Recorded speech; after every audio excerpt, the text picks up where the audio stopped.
누가복음 5장 27절에서 39절까지 한 절씩 교독하도록 하겠습니다. 제가 먼저 한 절 읽어 올리겠습니다. 신약 성경 97쪽에 누가복음 5장 27절부터 39절입니다. 그 후에 예수께서 나가사 레위라 하는 세리가 세관에 앉아 있는 것을 보시고 나를 따르라 하시니 그가 모든 것을 버리고 일어나 따르니라. 레위가 예수를 위하여 자기 집에서 큰 잔치를 하니 세리와 다른 사람이 많이 함께 앉아 있는지라. 바리새인들과 그들의 서기관들이 그 제자들을 비방하여 이르되 너희가 어찌하여 세리와 죄인과 함께 먹고 마시느냐. 예수께서 대답하여 이르시되 건강한 자에게는 의사가 쓸데없고 병든 자에게라야 쓸데있나니 내가 의인을 부르러 온 것이 아니요 죄인을 불러 회개시키러 왔노라. 그들이 예수께 말하되 요한의 제자는 자주 금식하며 기도하고 바리새인의 제자들도 또한 그리하되 당신의 제자들은 먹고 마시나이다. 예수께서 그들에게 이르시되 혼인집 손님들이 신랑과 함께 있을 때에 너희가 그 손님으로 금식하게 할 수 있느냐. 그러나 그날에 이르러 그들이 신랑을 빼앗기리니 그날에는 금식할 것이니라. 또 비유하여 이르시되 새 옷에서 한 조각을 찢어 낡은 옷에 붙이는 자가 없나니 만일 그렇게 하면 새 옷을 찢을 뿐이요 또 새 옷에서 찢은 조각이 낡은 것에 어울리지 아니하리라. 새 포도주를 낡은 가죽 부대에 넣을 자가 없나니 만일 그렇게 하면 새 포도주가 부대를 터뜨려 포도주가 쏟아지고 부대도 못 쓰게 되리라. 새 포도주는 새 부대에 넣어야 할 것이라. 같이요. 묵은 포도주를 마시고 새 것을 원하는 자가 없나니 이는 묵은 것이 좋다 함이니라. 아멘. 오늘은 죄인을 부르신 예수님이라는 제목으로 하나님의 말씀을 같이 나누길 원합니다. 예수님을 찾아 엎드렸던 나병 환자는 주님이 원하시면 나를 깨끗하게 하실 수 있나이다 이렇게 고백했습니다. 온몸에 나병이 걸려서 스스로는 고칠 수 없어서 사람들에게서 분리되어져야만 하고 또 스스로 나는 부정하다 하면서 살아야 했던 그가 예수님의 소문을 듣고 예수님이라면 자신을 고치실 수 있다라는 간절한 마음을 가지고 주님의 발 앞에 엎드렸던 것입니다. 주님께서는 그의 소원을 따라서 13절의 말씀처럼 예수께서 손을 내밀어 그에게 대시며 이르시되 내가 원하노니 깨끗함을 받으라 하신대 나병이 곧 떠나가니라 하셨습니다. 예수님께서 낮고 낮은 이 땅에 오신 이유 바로 이처럼 우리의 참된 회복을 위하여 오신 줄로 믿습니다. 예수님께서는 이 땅에 오신 이유를 가르쳐 주시면서 건강한 자에게는 의사가 쓸데없고 병든 자에게라야 쓸데있는 것처럼 내가 의인을 부르러 온 것이 아니라 바로 이처럼 죄인을 불러서 주님의 이름으로 말미암아 회개하고 주님으로 말미암아 회복시켜 주시기 위해서 오신 줄로 믿습니다. 이처럼 십자가에서 우리의 죄를 대속하여 주시고 우리를 회복시켜 주셔서 오늘 우리가 이 자리에서 예배할 수 있도록 하나님과 화목하게 하여 주신 것입니다. 우리가 나병 환자와 같이 주님은 간절한 마음으로 주님과 동행하기를 원하세요. 이미 우리는 예수님을 믿었기 때문에 구원받았기 때문에 더 이상 주님을 간절한 마음으로 찾지 않아도 되는 것이 아니라 주님은 잠언 8장 17절의 말씀과 같이 나를 사랑하는 자들이 나의 사랑을 입으며 나를 간절히 찾는 자가 나를 만날 것이니라 하여 주셨습니다. 주님을 간절히 찾고 주님을 간절히 구할 때 주님의 발 앞에 엎드렸을 때 주님이 그 나병 환자의 몸에 손을 얹으시고 내가 원한다 너의 소원과 같이 깨끗함을 받을 것이다 하여 회복시켜 주신 것처럼 우리가 매일매일 주님을 붙들고 주님 앞에 엎드릴 때 주님이 우리의 심령을 회복시켜 주실 줄로 믿습니다. 그 마음을 붙들고 살아가는 것이 참 어려운 것 같아요. 처음 예수님을 믿었을 때 처음 예수님으로 말미암아 회복함을 얻었을 때 우리에게는 뜨거운 열정이 있었고 주님을 향한 사랑이 있었고 은혜가 있었잖아요. 매주 예배를 드릴 때마다 그 예배 가운데 감격이 있었잖아요. 그런데 어느 순간 세상에서 우리가 살아가면서 이 간절한 마음으로 주님을 찾고 주님만이 내 인생의 주인 되시고 주님만이 내 인생을 인도하실 수 있다라는 그 간절함을 세상에서 살아가면서 너무 희미하게 잊어버리고 살아가는 것은 아닌지 오늘 말씀 앞에 돌아볼 수 있기를 원합니다. 누가복음 5장 17절에는 주님이 이렇게 말씀해 주셨어요. 병을 고치는 주의 능력이 예수와 함께 하시더라. 예수님으로 말미암아 하나님의 능력이 나타나는 것을 바라보고 한 중풍병자를 여러 사람이 예수님이라면 고치실 수 있을 거라는 믿음으로 예수님 앞에 나아오기를 원했습니다. 그런데 수많은 무리들 때문에 예수님을 만날 수 없었잖아요. 그때 이 사람들은 포기하는 것이 아니라 그 집에 기와를 뜯어서라도 지붕을 뜯어서라도 이 중풍병자를 예수님을 만나게 해주겠다라는 그 간절한 마음을 표현하기 위하여 예수님 앞에 이 침상채 이 병든 자를 내렸잖아요. 주님께서는 그들의 믿음을 바라보시면서 너희들의 믿음으로 인하여 이것이 이 병든 자가 낫게 될 것이다 라고 말씀해 주셨잖아요. 그러면서 이 중풍병자를 향해서 말씀하시기를 내가 죄사함을 받았느니라 라고 말씀해 주셨잖아요. 그러면서 그 중풍병자가 움직이지 못하던 몸을 회복시켜 주시고 그가 침상을 다시 들고 자신의 집으로 돌아가며 하나님께 영광을 돌리는 삶을 살았잖아요. 오늘 우리의 삶이 이와 같기를 원합니다. 우리는 영적으로 병든 자였고 영적으로 죽은 자와 같아서 하나님과 화목할 수 없었던 자였지만 스스로 죄에서 회복할 수 없는 자였지만 예수 그리스도를 믿음으로 말미암아 우리는 속량함을 얻고 하나님의 자녀가 되었고 하나님 나라를 소망하게 되었습니다. 그런데 우리가 돌아갈 본향이 어딜까요? 이 중풍병자는 침상을 들고 집으로 돌아갔지만 우리는 이 땅의 나그네의 삶을 살아가면서 돌아갈 본향이 우리에게 예비되어 있잖아요. 하나님 나라를 바라보며 우리가 이 땅에서 삶을 살아가지만 하나님의 영광을 돌리면서 남은 삶을 살아갈 수 있기를 원합니다. 이런 모든 하나님의 역사와 능력을 바라보면서 그 마음 가운데 걸림이 있었던 자들이 있다라고 누가는 기록하고 있습니다. 21절의 말씀인데요. 서기관과 바리새인들이 생각하여 이르되 이 신성 모독하는 자가 누구냐? 오직 하나님 외에 누가 능히 죄를 사하겠느냐? 나병 걸린 환자가 고침을 받고 사지가 마비되어 스스로 움직일 수 없는 자가 하나님께 영광을 돌리며 돌아가는 그 놀라운 역사의 현장 가운데에서 오히려 하나님의 은혜를 경험하는 것이 아니라 이가 신성모독하는 것 아니냐, 누가 능히 죄를 사하겠느냐, 이렇게 예수 그리스도를 막아서고 있는 것입니다. 그들의 눈이 영적으로 소경이 되었던 거예요. 하나님의 말씀을 가르치고 하나님의 말씀을 맡은 자들이 영적인 소경이 되어서 하나님의 독생자이신 예수 그리스도의 역사를 깨닫지 못하고 있는 것입니다. 예수님께서는 그들을 향해서 물으세요. 누가복음 5장 23절의 말씀인데요.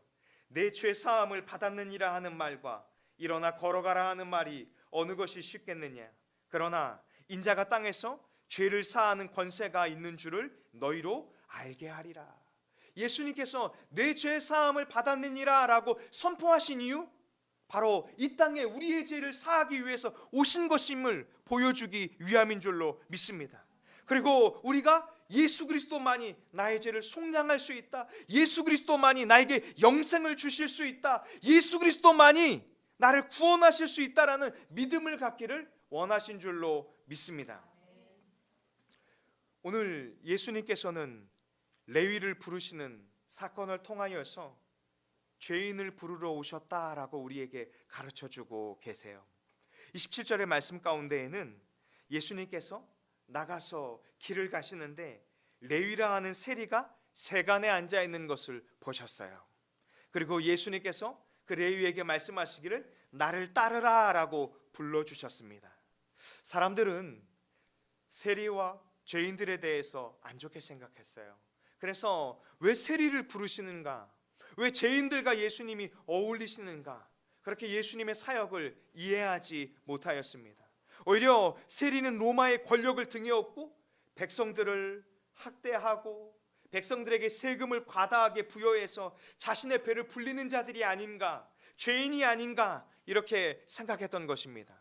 그러나 예수님께서는 앞서 우리에게 하신 말씀처럼 나는 의인을 부르러 온 것이 아니라 죄인을 부르러 왔고, 나는 병든 자를 불러서 회개케 하고 회복시켜주기 위해서 왔다라고 말씀해 주신 것입니다. 레위는요, 예수님의 부르심을 따라서 모든 것을 버리고 일어나 예수님을 따랐다라고 28절은 말씀하고 있습니다. 제가 한번 28절을 읽어 올리겠습니다.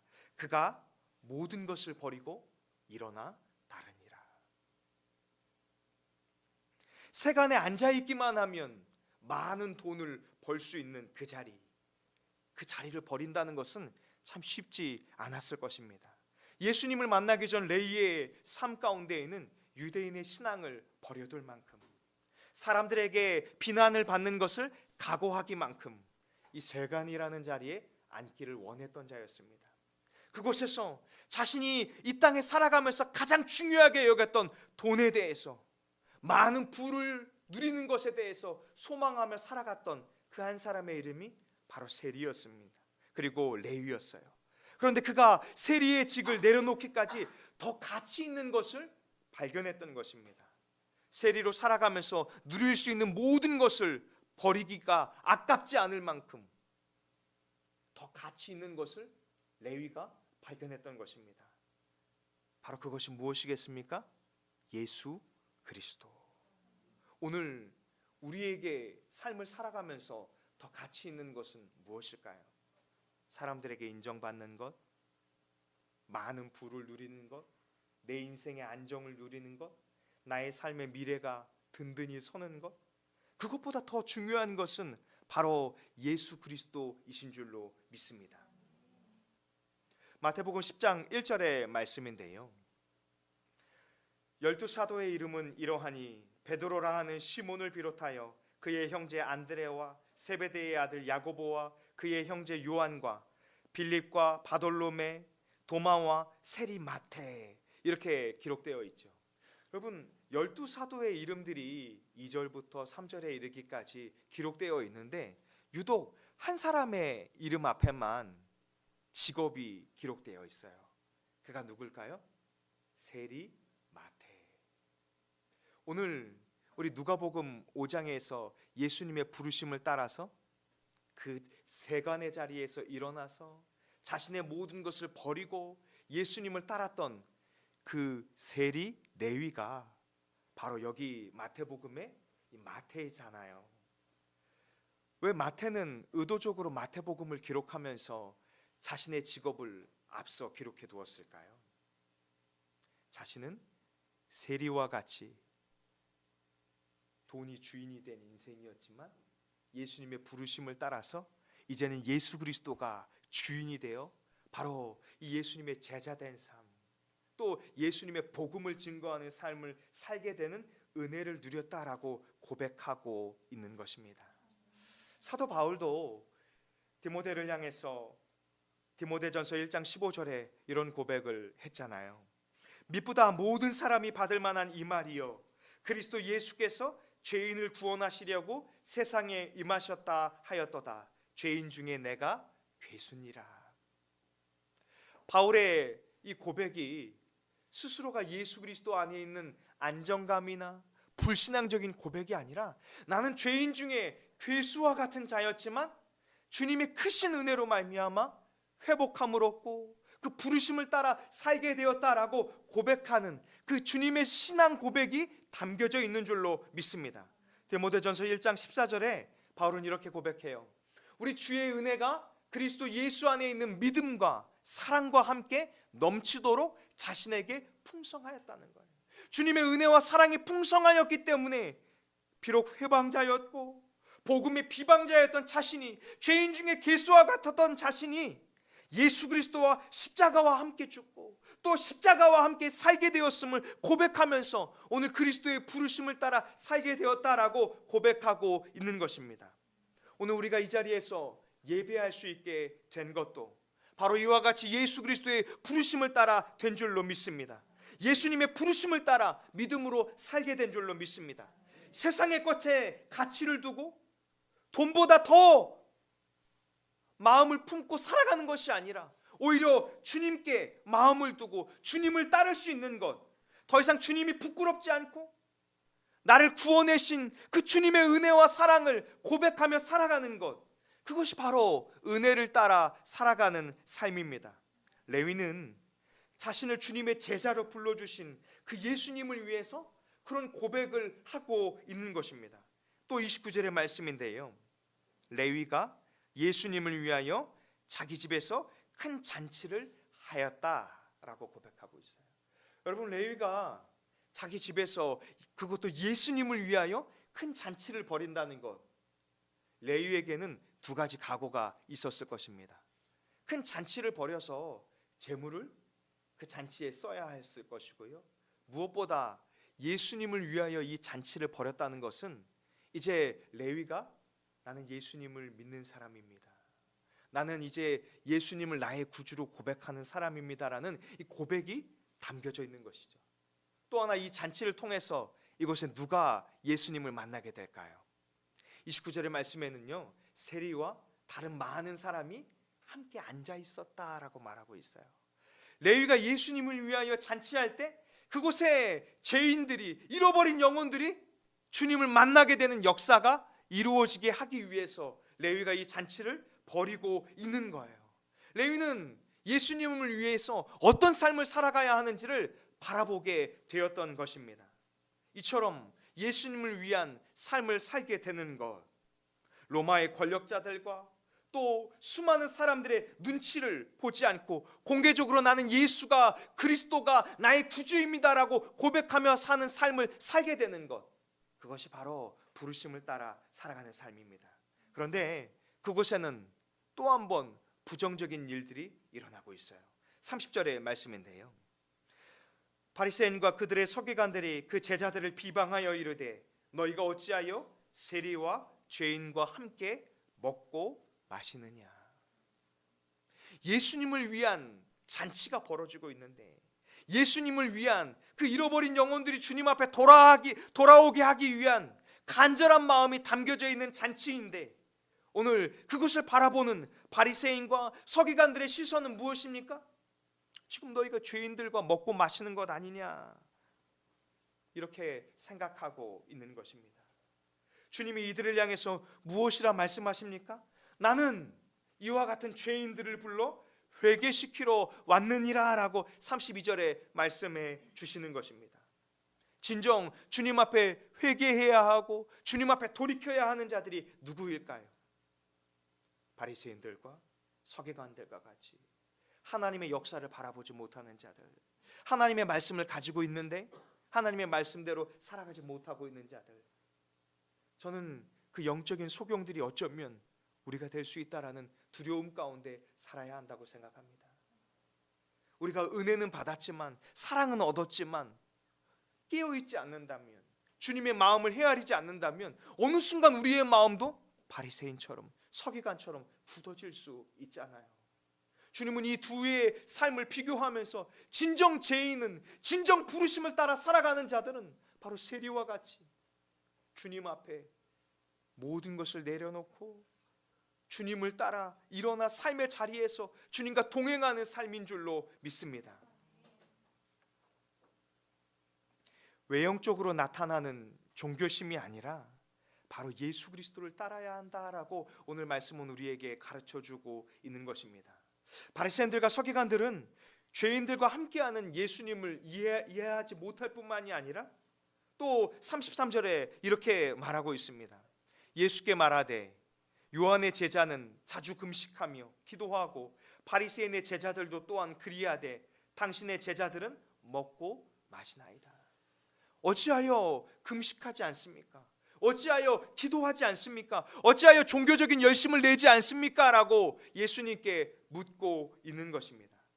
예수님이 이 땅에 왜 오셨는지를 이해하지 못하고 있는 것입니다. 세례 요한과 바리새인들은 이제 예수님과 더불어서 제자들을 향하여서 너희들도 왜 종교적인 열심을 갖지 않느냐라고 묻고 있는 것입니다. 오늘 이 말씀 가운데 주님은 몇 가지 비유로 이 시대를 가르쳐주고 계세요. 혼인집 손님들이 신랑과 함께 있을 때에는 손님으로서 금식하지 않고 그 잔치를 누리는 것처럼 오늘 예수님과 더불어서 잠시 잠깐 이 잔치를 누리고 있는 것이다. 그러나 그날이 이르면 제자들도 신랑을 빼앗기게 될 것이고 그날에는 금식할 것이라. 다시 오실 예수 그리스도를 소망하며 그날에는 이 고난의 때에 나그네의 삶을 살아갈 때에는 주님을 붙들고 신실한 삶을 살아가게 될 날이 올 것이다. 이 이야기를 하고 있는 것입니다. 그러면서 또 다른 비유로 말씀하시기를 새옷에서 한 조각을 찢어 낡은 옷에 붙이면 새옷만 찢어지고 새옷에서 찢어온 이 낡은 조각과 더불어서 어울리지 않게 될 것이다 라고 말씀하는 것이죠. 예수님께서 이 땅에서 오시면서 임하는 하나님의 나라는 바리새인들과 서기관들이 생각하는 종교적 열심과 같은 이 율법적인 신앙의 열심과 같은 것으로 이루어지는 것이 아니라 하나님의 독생자이신 예수 그리스도를 나의 죄를 사하여 주시는 메시아로 그리스도로 믿는 것, 믿음으로 하나님의 나라를 바라보며 외형적으로 드러나는 종교적 열심이 아니라 예수를 나의 구주로 믿고 살아가는 그 참된 믿음의 삶으로 이루어지는 것이다 라고 가르쳐주고 있는 것입니다. 그러면서 새 포도주를 낡은 가죽 부대에 넣는 것이 옳지 않은 것처럼 새 포도주를 낡은 가죽 부대에 넣으면 포도주가 발효되면서 그 낡은 가죽 부대가 팽창하여 터지게 되잖아요. 이처럼 포도주도 쓰지 못하고 부대도 쓰지 못하는 것처럼 새 포도주는 새 부대에 넣어야 한다라고 말씀하고 있는 것입니다. 그들에게 너희가 아브라함의 자손이라 생각하느냐? 율법을 지킴으로 구원을 얻을 수 있다라고 생각하느냐? 그것이 아니라 오직 예수 그리스도를 믿음으로만 하나님의 새 언약을 성취함으로만 구원의 역사가 이루어질 것이다 라고 말씀하고 계시는 것입니다. 그러나 안타깝게도 유대인들은 묵은 포도주를 마시고 좋아하면서 새 포도주를 받아들이지 않았다라고 말씀하고 있잖아요. 이 이후에 누가복음 6장에서는 안식일에 지속적으로 예수님께서 병든 자들을 고쳐주십니다. 그것이 그들에게는 또 다른 걸림이 되었지요. 왜요? 묵은 포도주 가운데에서 벗어나지 못했기 때문입니다. 사랑하는 다산동행교회 믿음의 식구들이여, 오늘 우리는 예수 그리스도의 사람으로 주님께서 불러주셨어요. 우리를 예수님으로 인하여 화목하게 하여 주시고 하나님 나라의 상속자로 불러주셨습니다. 우리를 죄에서 영적으로 병듦에서 고쳐주시고 예수 그리스도를 따라갈 수 있도록 인도하여 주셨습니다. 그러면서 예수님께서 이 땅에서 어떻게 살아가는 것이 십자가의 삶인지를 보여주셨어요. 소외된 자들, 나병 환자와 중풍병자를 찾으시고 많은 것을 가졌을지라도 여전히 그 마음에 채워지지 않는 공허함으로 살아가는 레위와 같은 자들을 죄에서 돌이켜서 회복시켜 주셨습니다. 오늘 우리를 그 부르심을 따라 주님께서 이곳에 불러주신 줄로 믿습니다. 한 사람이 예수님의 부르심을 따라 변화되었을 때 어떤 일이 일어났습니까? 레이는 이후에 유대인들에게 복음을 전하는 마태복음을 주의 성령의 감동하심을 따라 쓰게 되었잖아요. 하나님을 경외하는 신앙에서 떠나 세상을 향해 나와 있던 자가 예수님으로 인해 회복하고 예수님을 전하는 놀라운 역사가 그 한 사람을 통해서 일어났잖아요. 우리 다산 동행교회를 통하여서 이 땅에 잃어버린 한 영혼이, 상하고 깨어진 한 영혼이 주님 앞에 돌아와서 회복되는 역사가 일어나게 될 줄로 믿습니다. 주님은 누가복음 15장 7절에서 이렇게 말씀해 주셨어요. 내가 너희에게 이르노니 이와 같이 죄인 한 사람이 회개하면 하늘에서는 회개할 것이 없는 의인 99으로 말미암아 기뻐하는 것보다 더하리라. 이렇게 하나님의 마음을 기쁘게 하고 하나님께 영광을 돌리게 하는, 나를 불러주신 그 부르심을 따라 살아갈 수 있는 저와 우리 다산 동행교회 믿음의 식구들이 될 수 있기를 소망합니다. 기도하겠습니다.